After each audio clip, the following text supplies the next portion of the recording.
Hi friends, ఈ వీడియోలో మసాలా దోశ ఎలా చేసుకుంటామో చూద్దాము.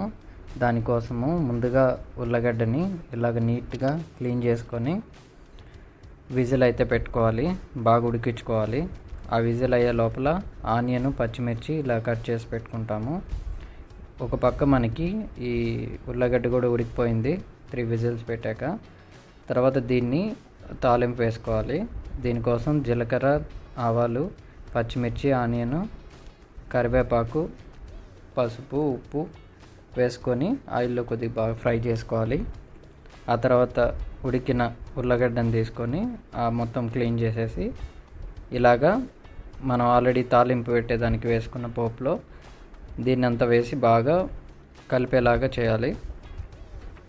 ఇదంతా బాగా ఇదంతా బాగా పట్టాక మనం ఒకవైపు అయితే మామూలు దోశ వేసుకుంటాము. సో ఇందులో ఏంటంటే మేము మామూలుగా అయితే నార్మల్గా పైన లోపల ఇట్లా మనకు ఉల్లగడ్డ పెట్టి ఇచ్చేస్తారు.